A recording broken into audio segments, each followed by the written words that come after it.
folks, this is Bob Piorun, and this is Musically Speaking.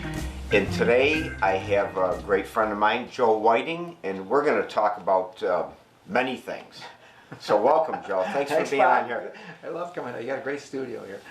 Well, what we're going to start with is Joe and I came from the same roots, and just as we're sitting here before the show started, we've been talking about some of our influences, and I think that's where we should start, about some of the things that drew us into music. And Joe, why don't you start out? Tell us about some of your early influences. You know, like a lot of people, it was radio. And in those days, popular radio, you would hear in the same top 10, James Brown, Jimmy Dean, Take Five, whatever. Right. But you don't hear that anymore. So Yeah. I liked pop songs, rock songs, novelty songs, anything. Right.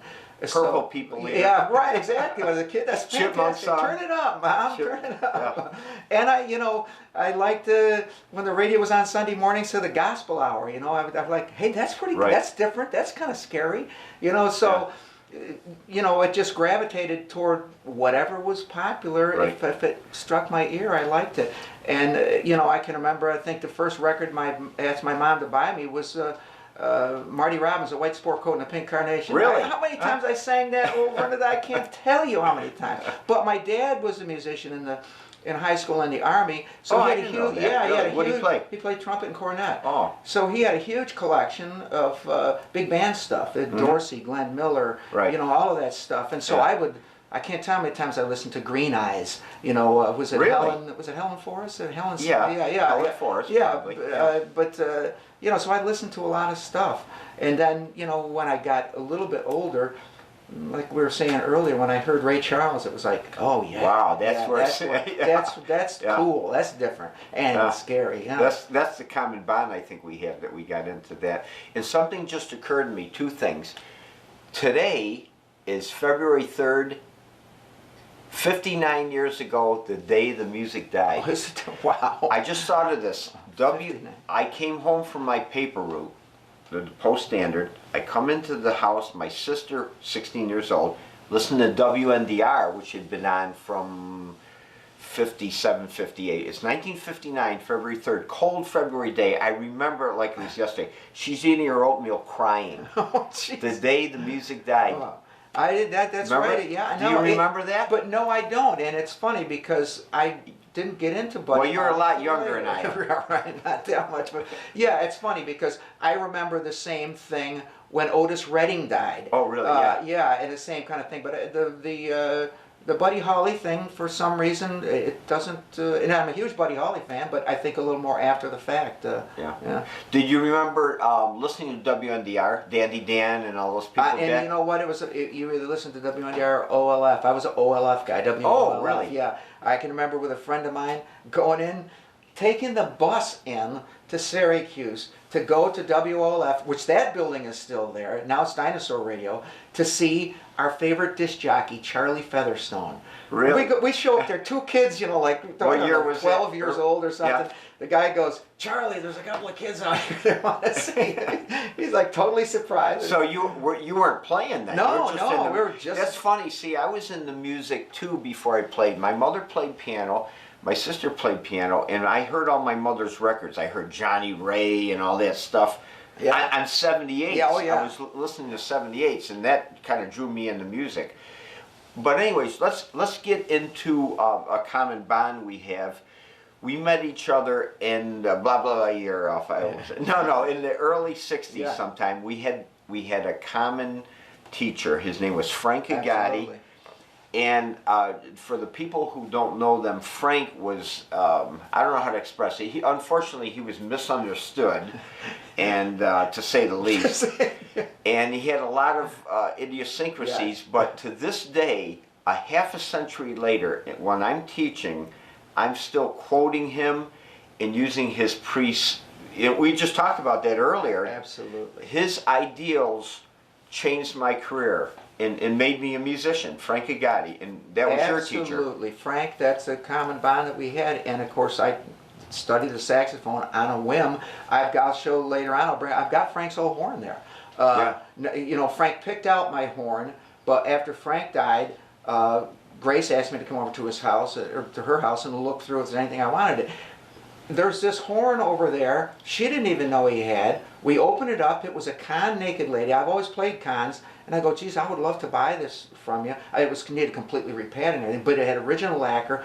And a 1937 Kahn Naked Lady at the time was top of the list. And you have that here? I have Good. it here. We'll get a picture More of that than, on there. of course, Selmer took over, and of course Frank's main horn was that Selmer Mark VI. Yeah. But Frank's two main horns were the best horns you could get. Really? Yeah, the best horns you could get. So yeah, Frank taught me to love the sound of the horn, and I quote him as well. You know, he said, you know, I would not study for a lesson, and I would come in and he goes, do you want to be good? And I go, yeah. He goes, no, you don't want to be good. And I go, I do want to be good. He goes, if you wanted to be good, you would study. You would learn. Yeah. And he's right. Yeah. If anybody wants to be good, you got to study. Yeah, you got to there's learn. no doubt about it. Yeah. Yeah, his ideals were just amazing.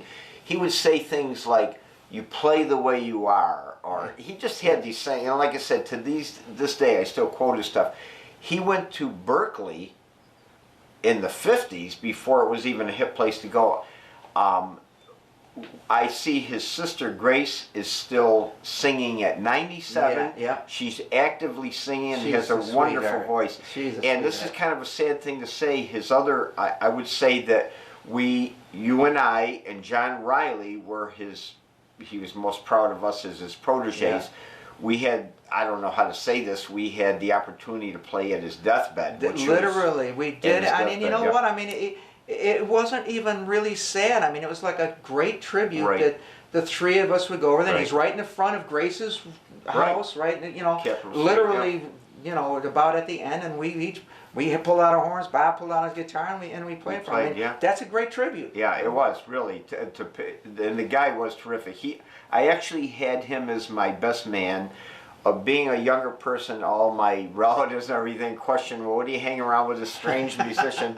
But he introduced me to the greatest things. I remember going to hear Jimmy Cavallo with him, and and when we walked into a nightclub, everybody knew him. Frank's here, Frankie Gotti's here, and he changed my life in many ways. So something I definitely wanted to get on. And it's important, and I've said this before to people that are studying any instrument, to have a good teacher, a teacher that takes, you know, sometimes they can be overbearing or sometimes whatever, but you want a teacher that's going to instill in you really the love of music, the love of, Frank taught me the love of the sound of the horn. Right. And if there was nothing else, that's a great lesson. This is Frank Gotti's original horn.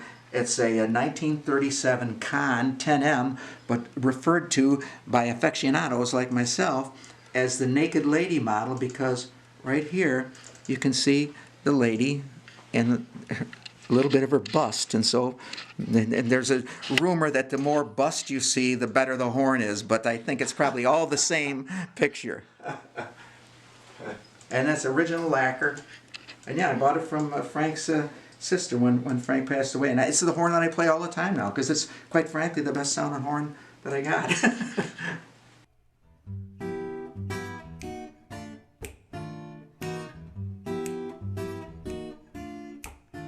Now, if I only had $1 for every card I play, for every inside straight that came up one hand late, if I only had $1, I'd open an account. I'd put it right in the bank,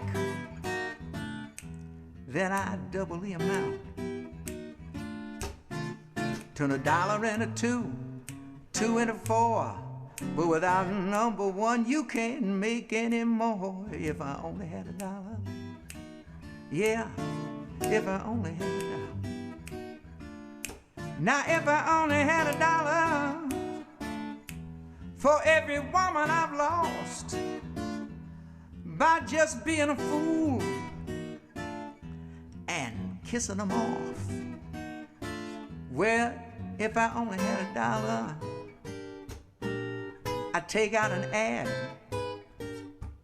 in the classified section saying one sorry man who's looking for a lover or a friend in the know Anyone to point me in the right way to go. If I only had a dollar, yeah. Ooh, if I only had a dollar.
Well, if I only had a dollar for every get-rich scheme, for every plan I had,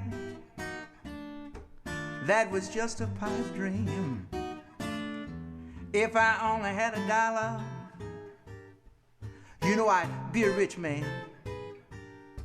Well, at least I'd be better off than I am. I don't have a dollar or a dime or a penny. When it comes to green stuff, you know I ain't got any. If I only had a dollar, yeah, if I only had a dollar. A dollar never did buy peace of mind, but I sleep a little better knowing one was mine. If I only had that dollar.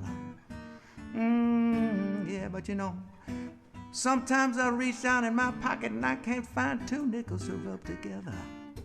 In fact, right now, I ain't got nothing but the blues. Ooh, nothing but the blues. Nothing but the blues, yeah. Let's talk about some of your earlier bands. And I remember the first place we were talking about this earlier. I heard you at the Polish Falcons with Craig Bennett on guitar, and you were doing "Last Time" by the Stones. Yeah, and Craig was an older, you know, I say older. He was maybe 4 or 5 years older than we were, but he was like a man when we were kids. You know, I mean, right. in those days, and he was more experienced, and he was the lead guitar player in the band for maybe a year. And he made his own guitars. He would, you know, paint them and cook them. Yeah, I mean, made a nice 12-string that people still ask about.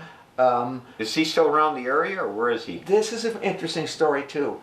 He left, never heard from him again in any fashion. People would ask me to this day, whatever happened to that guitar player, Craig Bennett? About maybe 6 years ago, I get a call from Dave Porter. You know Dave, the guitar player, who I've known for 50 plus years. And he goes, you'll never guess who I ran into up at Whiteface Mountain. Really? He goes, I was up there with my the wife and a friend, and he goes, we're just standing there, and we were talking about, you know, whatever, and this guy comes over, he goes, he looks like a biker, and he comes over and he goes, I hear you say you're from Syracuse? And he goes, yeah, and he goes, do you know Joe Whiting? And he goes, I'm friends with him. He goes, really? Tell him Craig Bennett said hi. So he said, let me get a picture, let me get a picture. So when I guess Bob's or Dave's wife took a picture of Craig and Dave Porter together. Craig, still the muscle man, he's got a t-shirt on, and he's got a braided beard. Really? Yeah. Now he's not living in Lake Placid, is he? Because I go there every And year. Really? I've never heard from him since then either. Oh, really? So and in terms of, he told Dave that he was living in New Orleans. Oh, but I would Yeah. love to hear Yeah. from him. He was a great guitar player. I remember he was. Let's see. The only other guy I remember was Hall. Gary Hall. Gary Hall, right. Was of course a great guitar player. Yeah. But that brings me to another thing. So you played. Let's talk about some of the places you played in Auburn in the early years, because you avoided. Your parents probably wouldn't let you go to the LB Hotel. It was kind of a den of sin, but or Pecos. How did you avoid the LB? Did you ever get asked to play there? That was the rock place. Well, in when the the 60s. Ridgewoods started playing, and when I started playing with them, it was very early 1964.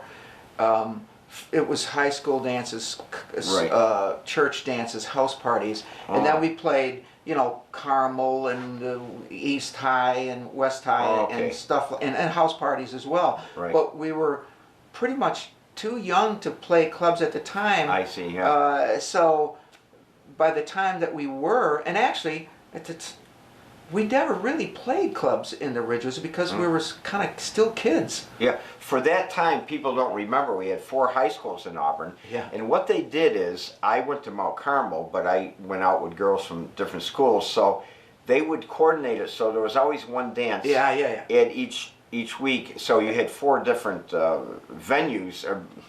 And then you played, let's see, St. Alphonsus had. Yeah, St. Alphonsus. Yeah, I mean. And you played at the Falcons. I don't know what that was for. That was probably a beer blast. That would have been the closest we came to a club, I think. I think the first professional gig, I mean, we played a house party. I remember to this day the first song this is a good one. A girl in school wanted us to play her a house. It was like spring of 1964. Mm-hmm. We had a 5-piece band. And she said, what's it going to cost? And I said, $20. $20 in whole, and not a piece. And she goes to her mother and goes, that's too much. I'm only paying 16. And I go, how are you supposed to divide 16 between 5? So she came up with the extra 4 on her own. Oh, really? Yeah. So my negotiating skills were honed at a very early age. Yeah. But the first professional gig was the Sugar Beet Festival in Genoa. Oh, yeah. Yeah, I and remember that. Yeah. we got that gig by... there were the 4 of us, and Leo Stack Realty at the time had a place on Genesee Street, and he was in charge of getting the entertainment for the Genoa Sugar Beet Festival. And so he said, we're going to need you audition. So we go over to the setup in his storefront, and his partner at the time was from Skinny Atlas, and so he goes, I'm going to call my daughters. And he holds the phone up and he has us play a song. He goes, what did you think? And they were kids. They go, oh yeah, we like him. So that's how we got the gig. Really? Yeah, and that was high cotton because I think we played, the Sugar Beet Festival was 4 nights, and we played 4 nights, and I think we got $200, which, Wow. $50 a night. It's like, wow. Yeah. And because none of us drove at night, Mr. Dean would drive us one night, my father would drive us another night. Yeah. It's funny talking about the money back then in the early 60s. I remember this because of the change. When we played at the LB Hotel, we sometimes played there 4 nights a week. It was $12.25 a night per person. Oh, that was the union. That ain't bad. That was union. Yeah. As a matter of fact, in 1960, what year did My Girl come out? 65? Maybe 65, 65, 66. yeah. That was the first place I saw Ronnie Dio. He was still playing bass, and he was playing the bass line to that, and I thought, wow, that's really good. And I didn't even know who he is and what Ronnie Dio would become. I saw him at the LB Hotel, but we used to go out drinking there as young kids. Even my wife, we dated there because you could go in there and have a beer and not run into any problems. So, and one other place I wanted to bring up that we both know in common, some older folks might know about, is Fabin's. Fabin's, right? Skinny Atlas. Which was at Fabin's Steakhouse, which was now it's the Quick Fill. But for years it was a steakhouse up there, and they would have occasionally entertainment. Yeah. And I know I played a couple of New Year's Eves there, and occasionally a gig there. There was no stage. You go to the back room. You get the empty beer kegs, and then you get those folding tables. Take the legs down and put the folding tables on top of the cases, and that was the stage. Yeah. But, you know, we had some fun times there. Yeah, I remember Stanley Fabian. Stan Fabian. I don't know why, it just Stanley comes Fabian. back to me. And later in the 70s, I played there. They built a place out in back. I think it was called Shuckers. Yeah. It was Shuckers Clam Place, and I played there with Janie Welch. But anyways, Joe, you've had such a long, illustrious career. We're going to have future shows where we get into the modern things in case people are wondering. We're just reminiscing. But let's move on into some of the things we did in common. We had some fun times. Let's talk about the Springside Inn. For many years, I don't know how I drew you into the jazz thing. It wasn't hard to draw you into it, but how do we get connected to do that? Because I think there's probably that thing, we're talking about Frank's influence, I think, because he was always trying to get us together, get common people together, you know, whatever, and sometimes, you know, Frank's big band, you know, it was never a thing to happen. But I think probably it was subconsciously in the back of our minds, and so you know what, that's a great point that I didn't consider. But so we went up to the Springside, and you weren't on all of them, but that lasted for 14 years. Wow. Yeah. And we did every Wednesday, and it seemed like there were years that it didn't.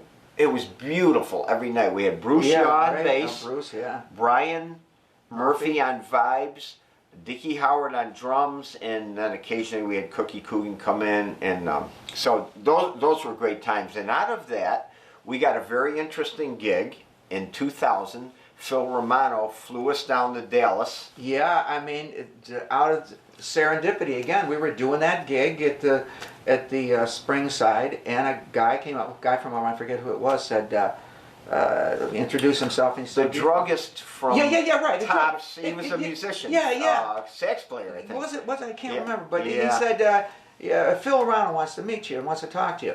And I go, sure. And he goes, whatever. And he says, what are you doing New Year's Eve? And I said, well, I think I had a tentative gig there, and he goes, well, I'd like you to come down to my club with this band and play New Year's Eve. He made us an offer we could not refuse. And I said, let me call you back. Let me call you. And I was able to get out of the gig, you know, because this was a summer, so it wasn't like you're doing a last minute ditch on somebody. Yeah. And so he flew us down to his club. But what the hell was the name of this club? I don't know. I have pictures of it. Yeah, it was somebody's name. It wasn't Phil's name. That's right. It was. It was somebody's name, and it flew us down there, put us up, rented equipment. I brought my guitar. Yeah, brought my horn. We rented all the stuff, played it, and we made good money. Yeah, made good money. Put us up and flew us back. And we spent, which I'll always remember, we spent 2000 at Daly Plaza. That's right. Which was, to this day, it was one of the biggest things to be there. It looks exactly like, and I have to tell one amusing story, whether we can use this or not, but I remember staying in our motel, and we're going to Daly Plaza to see where Kennedy was shot, and I go to Dickie's room, and I knock on the door, and he comes out in his underwear, and he goes, I says, Dick, we're going to Daly Plaza. It's 2000. It's the millennium. We're going to see where Kennedy was shot. He says, oh, there's a game on. And that was it. He closed the door. So you and I and Brian went, but I remember it because it was so... It's just right, and they still had the guys there on the street corner selling their books and their theories and stuff. But you know, when we got down there, and we won't get into this all that long, but it was interesting because of all the conspiracy theories that they make it seem like this big Dallas scene. It was a very small area, very small area. Isn't that strange? The book depository looked like you could throw a baseball to it. You know, that was my impression. Yeah. It's interesting you said that. We did. Let's see. I think it was. We did Jesus Christ Superstar together, and I don't know. I'm saying 98. It was 98. Good memory. And I've told you this story before. We were doing. I think that first year we did 8 or 11 shows, but we did a matinee, and I don't know, whatever it was. We were doing in the garden, the big number for Jesus, and I went up higher than a kite. I couldn't remember. I said the wrong verse at the wrong time, and thought, what am I going to do for the last verse? These guys are playing behind the curtain. They can't even see me. But Bob, God bless him. No matter what will happen in the future, I'll always owe Bob because he knew. Something was wrong, and so went to the end.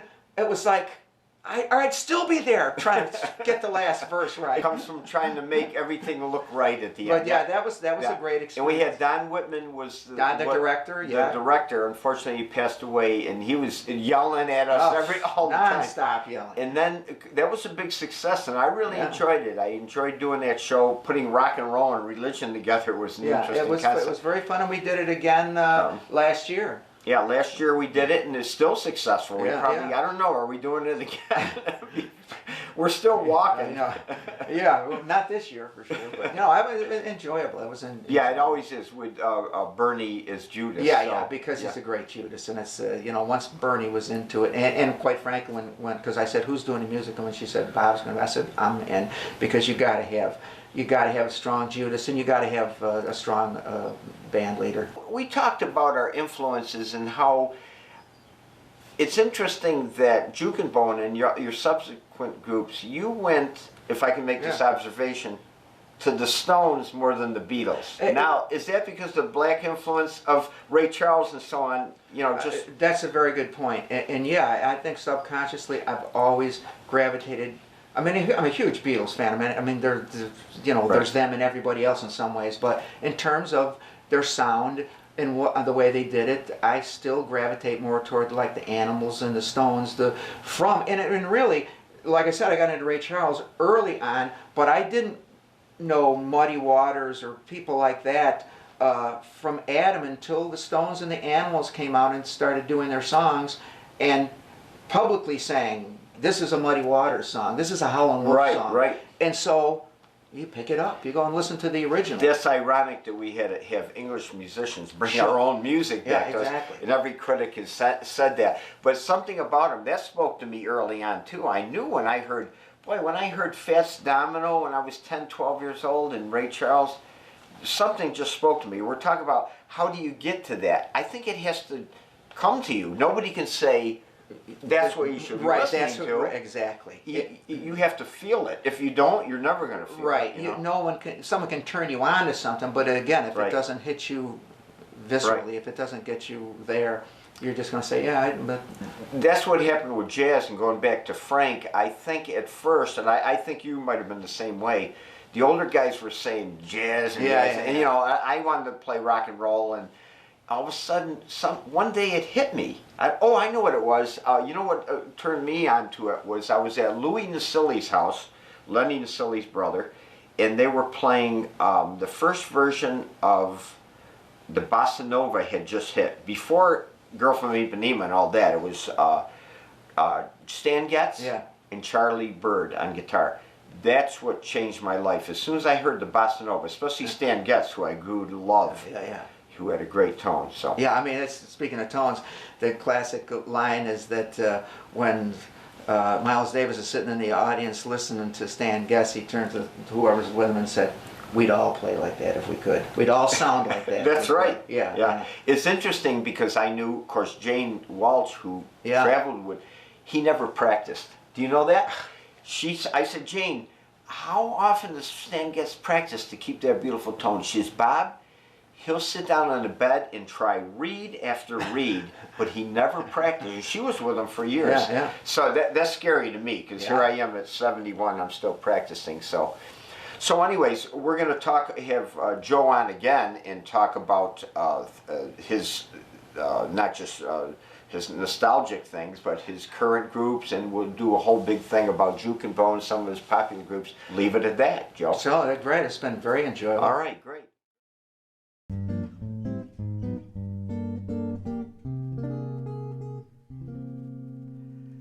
You give your hand to me, and then you say hello, and I can hardly speak, my heart is beating so, and anyone can tell, you think you know me well, but you don't know me. No, you don't know the one who dreams of you at night and longs to kiss your lips and longs to hold you tight. I'm just a friend, that's all I've ever been. and you don't know me.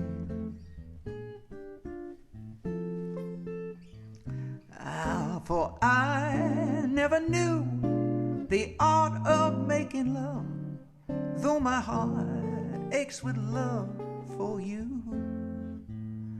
Afraid and shy, I let my chance go by.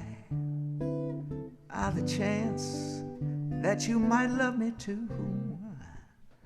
You give your hand to me, and then you say goodbye. And I watch you walk away beside that lucky guy. You'll never know I'm the one that loves you so. You don't know me.